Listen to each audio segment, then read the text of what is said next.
नमस्कार. मालिकेच्या आजच्या भागामध्ये आपल्याला खूपच जबरदस्त असा ट्विस्ट पाहायला मिळणार आहे. फायनली अरुंधतीला यश येणार आहे आणि ते पण कोर्टाकडून, म्हणजे कायद्याच्या मदतीने अरुंधतीने संजना आण्याला जी अद्दल घडवायची शिकवलेली आहे, ठरवलेली आहे, त्याच्यामध्ये अरुंधती यामध्ये यशस्वी होणार आहे. ती म्हणजे पहिली गोष्ट अरुंधतीच्या मनासारखी होणार आहे आणि समृद्धी वाचवण्यामध्ये अरुंधतीला यश येणार आहे. त्याचबरोबर अरुंधतीने आण्यावरती पश्चातापाची वेळ आणलेली आहे. आण्याला तिने दाखवून देणार आहे की तुमची काय लायकी आहे आणि तुम्ही जेव्हा एकटे पडाल ना तेव्हा तुम्हाला कळेल. आणि हे सगळं कसं अरुंधती घडवून आणते, नक्की काय होतं. त्याचबरोबर कांचनने येऊन पण एक जबरदस्त काम केलेलं आहे, ते आपल्याला या व्हिडिओमध्ये पाहायला मिळणार आहे. आणि त्यामुळं अनिरुद्धच्या मनात संजनाविषयी शंका निर्माण झालेली असणार आहे. तर त्यासाठी हा व्हिडिओ शेवटपर्यंत पहा. इकडे यश बाप्पाच्या समोर हात जोडून उभा आहे. त्याचं असं म्हणणं आहे की नक्की काय झालंय, आमच्याकडून काय चुकलंय का, हे सगळं तो बाप्पाला विचारत आहे. बाप्पाला म्हणत आहे की माझी पण एक इच्छा आहे की आम्ही जसे लहानाचे मोठे या घरामध्ये झालो, या अंगणामध्ये वाढलो गेलो, तसं माझ्या मुलांना पण ही गोष्ट मिळायला हवी आहे, असं यशचं म्हणणं आहे.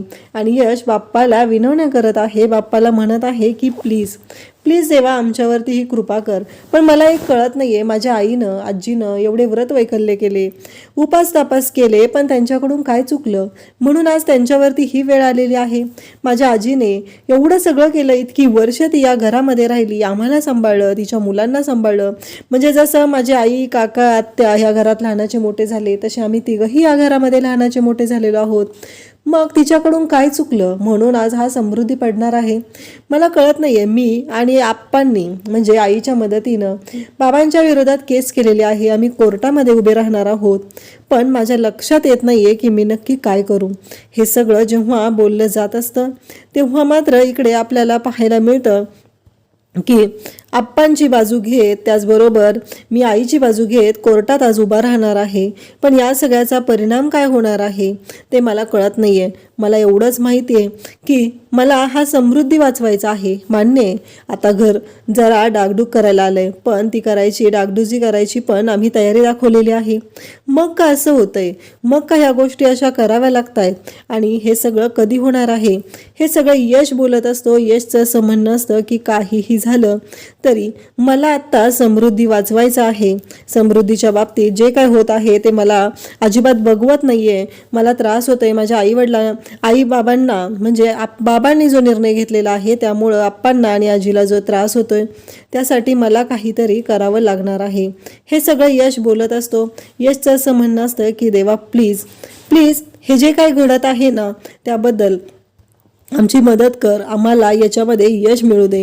हे सगळं यश बोलत असतो. आणि नेमकी जानकी त्यावेळेस तिथे येते. जानकी आलेली असते तेव्हा जानकीला हात जोडून बाप्पाच्या समोर यश म्हणतो की जानकी तू पण सांग, तुला या अंगणात खेळायचं आहे, या अंगणातली फळं जी आहेत, तिथल्या झाडांची फळं जी आहेत ती तुला चाखायची आहेत, या सगळ्या घरामध्ये तुला राहायचं आहे, हे सगळं तुला करायचं आहे आणि इथली जी फळं आहेत, तिथले पेरू चिक्कू तुला खायचे आहेत, हे तू सांग, असं यश म्हणत आहे. आणि बाप्पाच्या समोर तो सांगत आहे की काहीही झालं तरी जानकी तू बाप्पाला विनवणी कर, बाप्पाला सांग की काहीही झालं तरी आपल्याला हे सगळं हवं आहे, हा समृद्धी पडायला नकोय, हे सगळं तू बाप्पाला सांग, असं यश सांगत असतो. त्याचबरोबर यश जानकीला म्हणत असतो की तू ही बाप्पाकडे मागणं माग, म्हणजे आपला समृद्धी आपल्यापासून कोणीही हिरावून घेणार नाही. हे जे समृद्धी आहे ते मला असंच हवं आहे, हे यश सांगत आहे. आणि जानकीला पण तो बाप्पाच्या पुढे हात जोडायला सांगत आहे, बाप्पाकडे मागणं मागायला सांगत आहे.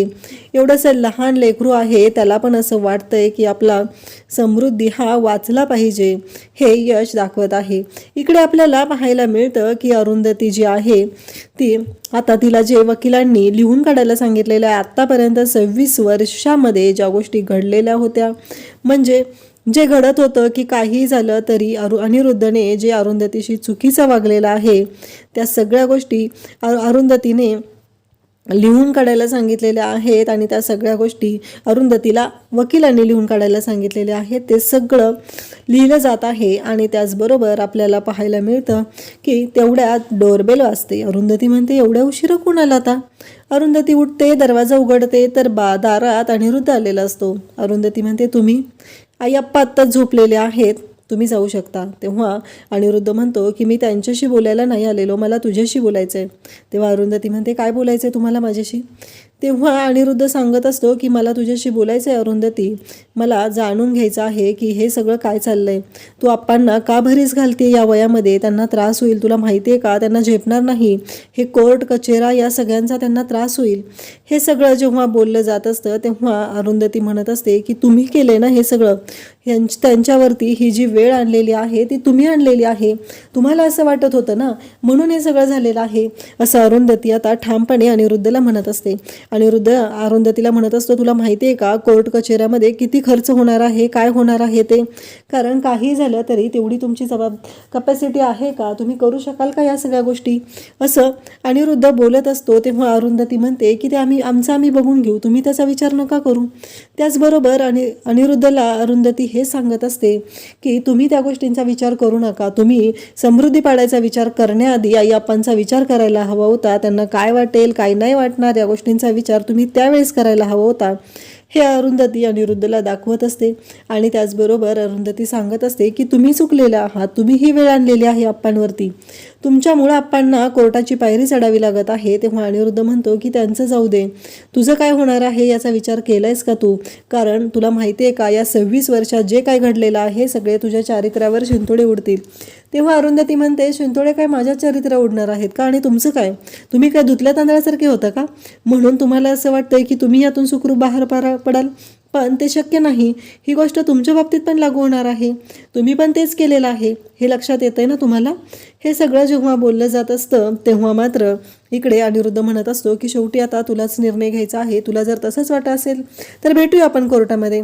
अरुंधती म्हणत असते की हो चालेल, कारण अरुंधतीने या सगळ्या गोष्टींची तयारी दाखवलेली आहे. अनिरुद्ध कोणत्या थराला जाऊ शकतो, कशा पद्धतीने वागू शकतो याची अरुंधतीला चांगलीच कल्पना आहे. त्यानंतर आपल्याला पाहायला मिळतं की दुसऱ्या दिवशी कोर्टाच्या बाहेर नितीन, यश, आप्पा आणि अरुंधती गेलेले असतात. तेव्हा यश म्हणत असतो की नितीन सर ते ॲडव्होकेट येतील ना? तेव्हा नितीन म्हणतो की हो येतील, ते नको काळजी करू, असं यशला सांगत असतो. तेव्हा यश म्हणत असतो की नाही, मला थोडी काळजी वाटत आहे ना म्हणून विचारलं. तेव्हा नितीन म्हणतो की हो, पण मला पण जरा डाऊट येतोय, कारण सुलेखा त्यांचे जर ते शिष्य असतील तर असा का वेळ लावत आहेत हे मलाही प्रश्न पडलेला आहे, असं नितीन सांगत असतो. परंतु यश म्हणतो की बघूया, आपण वाट बघूया थोड्या वेळ त्यांची, कारण काहीही झालं तरी आता दुसरा कोणता ऑप्शन नसतो की आता त्यांची वाट बघायलाच लागणार आहे, हे या तिघांचं म्हणणं असतं. त्यानंतर आपल्याला पाहायला मिळतं की इकडे जेव्हा आप्पा उभे असतात तेव्हा आप्पा म्हणतात की अरुंधती होईल ना गं सगळं व्यवस्थित? मला असं वाटतंय की ते येऊच नाही. कारण इकडे अरुंधती म्हणते की आपले लॉयर आलेले नाहीत, पण इकडे संजना अनिरुद्ध पण अजून कोर्टात आलेले नाहीत आणि त्यांचे लॉयर पण आलेले नाहीत. कारण इकडे नितीन म्हणतो बरोबर आहे, त्यांनाही तेवढीच गरज आहे, कारण त्यांना तर आता वेळ दिलेली आहे आणि बिल्डरने त्यांना एक टाईम पिरियड दिलेला असतो, त्यामुळं त्यांच्यासाठी तर हे गरजेचंच आहे. तेव्हा आप्पा म्हणतात की बरं झालं कोणी आलेलं नाही आहे, मला वाटतंय की ते येऊच नाही, असं आप्पांचं बोलणं असतं. आणि त्याचबरोबर आपल्याला पाहायला मिळतं की इकडे यश, अरुंधती सर्वजण बोलत आहेत. सगळ्यांच्या डोक्यात सुरू आहे की काहीही झालं तरी आत्ता हे आपलं घर आहे, आपली समृद्धी आहे, ती आपल्याला वाचवायचीच आहे, हे त्यांच्या डोक्यात सुरू आहे. इकडे आपल्याला पाहायला मिळतं की संजना आणि अनघा दोघीजणी बोलत बसलेल्या असतात आणि त्यांचं असं म्हणणं असतं की काही झालं तरी आपल्याला ही केस ताईनंच जिंकलेली पाहिजे, असं त्यांचं बोलणं सुरू असतं. तेवढ्यात तिथे अनिरुद्ध, संजना निघालेले असतात आणि ते म्हणत असतात की काही झालं तरी आज आपणच जिंकणार आहोत, असं संजनाला कॉन्फिडन्स असतो. तेव्हा सगळेजण ऑल द बेस्ट देत असतात. ईशा आणि यश अभिला ती सांगत असते की काळजी करू नको, सगळं काय आहे ना ते आपल्या मनाप्रमाणे होणार आहे. त्यामुळं तू बिनधास्त राहा असं संजनाचं म्हणणं असतं. आणि तुम्ही ना काय इंटेरियर करायचं आहे, काय करायचं आहे, या गोष्टींची स्वप्न रंगवा असं संजना बोलत असते. आणि त्याचबरोबर इकडे संजना म्हणत असते की काहीही झालं तरी सगळ्या गोष्टी ह्या ज्या आहेत त्या आपल्या मनाप्रमाणे होणार आहेत, हे संजना वारंवार सांगत असते. आणि तेव्हा मात्र इकडे अनघा आणि आरोही दोघीही तिथं असतात. तेव्हा त्यांना लगेचच संजना म्हणू लागते की काय झालं, तुम्ही नाही देणार का शुभेच्छा आम्हाला? त्यावर संजना म्हणते की काय गरज नाही वाटत, कारण ही केस तर ताईच जिंकणार आहे. आणि तुम्हाला माहिती आहे तुम्ही आजपर्यंत काय काय चुका केलेल्या आहेत आणि तुम्हाला माहिती आहे त्याचा पश्चाताप तुम्हाला होणारच आहे. अनघा आणि आरोहीचं स्पष्ट म्हणणं असतं की तुम्ही हारणार आहात. परंतु आपल्याला पाहायला मिळतं की इकडे अनघा आणि आरोहीला आता उत्तर द्यायला संजना तिथं उभी असते. संजनाचं असं म्हणणं आहे की काहीही झालं तरी आम्हाला माहिती आहे की आम्ही काय करणार आहोत आणि तू नको सांगूस. अनघा आणि आरोही दोघी म्हणत असतात की ताईच जिंकणार आहे, कारण तुम्ही आम्हाला ऑल द बेस्ट देणं गरजेचं आहे. तर आरोही म्हणते की संजना ताई हे तुमच्यामुळं घडत आहे, कारण तुम्ही या घरात आहात, तुम्ही हे सगळं केलेलं आहे असं आरोही स्पष्टपणे बोलते. तेव्हा संजनाला राग येतो आणि संजना आरोहीला म्हणू लागते अशी तू किती ओळखतेस ग मला, म्हणून तू हे सगळं बोलत आहेस? नाही, तुला किती दिवस येऊन झालेत या घरामध्ये तेवढं सांग. तेव्हा लगेचच अनघा म्हणते की संजनाताई कसे आरोहीला किती दिवस येऊन झाले ते मला माहिती नाही, पण तिच्या आधी मी आलेले आहे आणि मी तर बघितलेलं आहे की या घरामधली एवढी भांडणं कधी टोकाला गेली नव्हती. ती फक्त आणि फक्त तुमच्यामुळे गेलेली आहेत. तुम्ही या घरातली भांडणं वाढवत आहात, ती उकरून काढत आहात आणि आजपर्यंत या घरामध्ये असं कधी झालेलं नव्हतं. आणि हे सगळं जे झालेलं आहे ते तुमच्यामुळं झालेलं आहे असं स्पष्टपणे अनघा ही संजनाला सांगत असते. आणि तिला म्हणत असते की या सगळ्याला जबाबदार तुम्ही आहात आणि हे सगळं तुमच्यामुळं झालेलं आहे असं अनघाचं स्पष्ट म्हणणं असतं.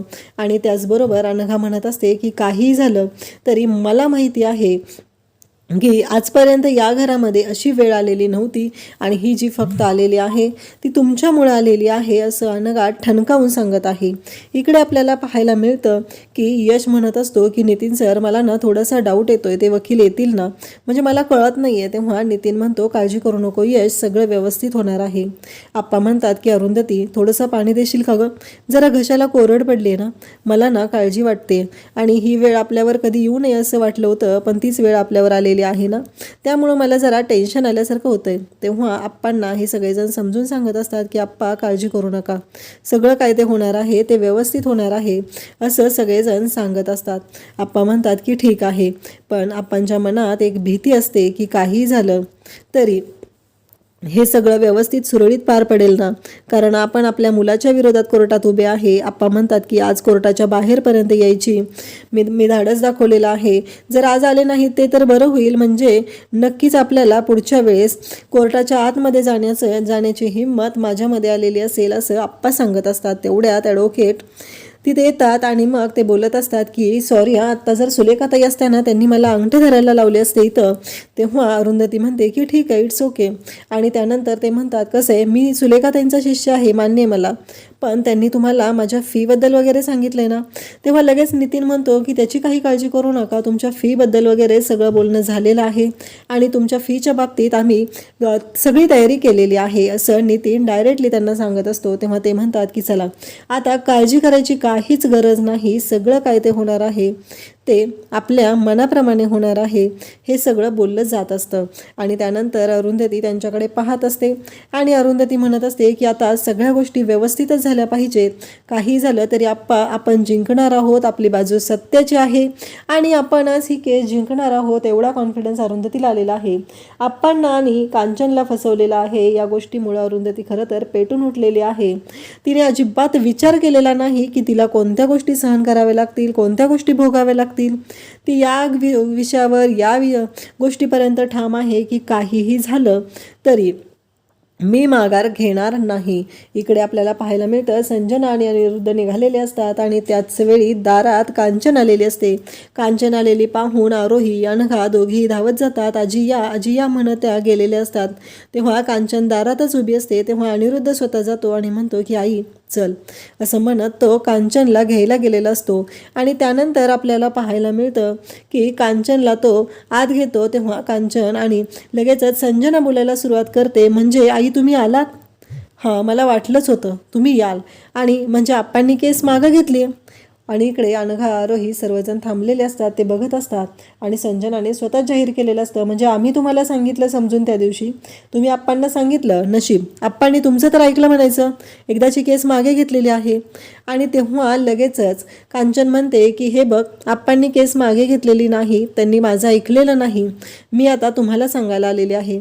त्या दिवशी तुम्ही मला सांगायला आलेला होता, मग मी आत्ता तुम्हाला सांगायला आलेली आहे की प्लीज तुम्ही हे सगळं थांबवा, तुम्ही हे कोर्ट केस वगैरे सगळं थांबवा, या वयामध्ये त्यांना खूप त्रास होत आहे असं कांचनचं म्हणणं आहे. कांचन म्हणत आहे की त्यांना हे झेपत नाही आहे, त्यांना हे सहन होत नाही, तर मला असं वाटतंय की तुम्ही ह्या सर्व गोष्टी थांबवल्या पाहिजेत.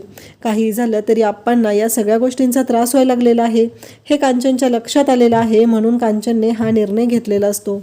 परंतु इकडे अनिरुद्ध, संजना सगळेजण म्हणत असतात, म्हणजे काय म्हणायचं आहे?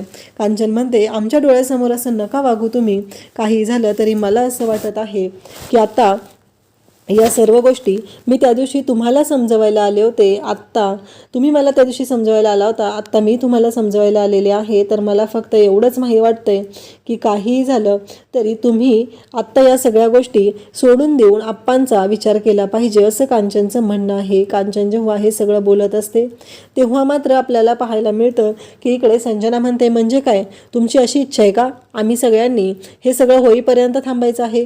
म्हणजे आता आणखी काहीतरी घडेपर्यंत थांबायचं आहे? तुम्ही गेल्यानंतर तुम्ही म्हणताय ना हे सगळं केलं पाहिजे, मग तुम्हाला असं वाटतंय का की काही झालं तरी म्हणजे आता तुमची जायची वाट बघायची आणि मग आम्ही या घराचा निर्णय घ्यायचा आहे, असं संजना बोलत असते. त्यानंतर आपल्याला पाहायला मिळतं की इकडे उद्याच्या भागामध्ये अरुंधती कोर्टाच्या बाहेर आहे आणि अरुंधती म्हणत आहे की काहीही झालं तरी आता बघितलं ना, विजय सत्याचाच झालेला आहे आणि फायनली ही गोष्ट आता अरुंधतीने अनिरुद्धला सांगितलेली आहे. तेव्हा अनिरुद्ध म्हणतो की एवढं तुला खुश व्हायची काहीच गरज नाही आहे, फक्त कोर्टाने स्टे दिलेला आहे, म्हणजे कोर्टाने स्टे दिल्यामुळं आता बिल्डरच्या हातात गेलेला समृद्धी बंगला जवळजवळ आप्पांकडे परत आलेला आहे. म्हणजे आता काही दिवस तरी समृद्धीवरती जो बुलडोझर चालवला जाणार होता हे अरुंधती थांबू शकलेली आहे आणि अरुंधती लवकरच तिची बाजू कोर्टाच्या समोर मांडणार आणि कोर्टाला दाखवून देणार आहे की आप्पाच बरोबर आहे,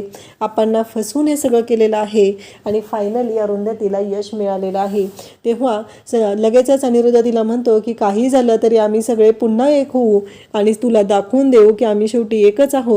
तेव्हा मात्र इकडे अरुंधती म्हणते की कसं आहे माहिती आहे का, मी कशी एकटी पडणार याची काळजी तुम्ही करत आहात, पण त्याहीपेक्षा तुम्हाला माहिती नाही आहे की मी काय करू शकते, कारण काहीही झालं तरी तुम्हाला असं वाटत आहे की मी एकटी पडणार म्हणून तुम्ही बसलेला आहात, पण उद्या तुमच्यावर एकटे पडायची वेळ येणार आहे तेव्हा तुम्हाला पश्चाताप झाल्याशिवाय राहणार नाही, असं अरुंधती अनिरुद्धला ठणकावून सांगत आहे. आणि लवकरच समृद्धी पूर्णपणे आप्पांच्या ताब्यात आलेला असेल एवढं लक्षात ठेवा.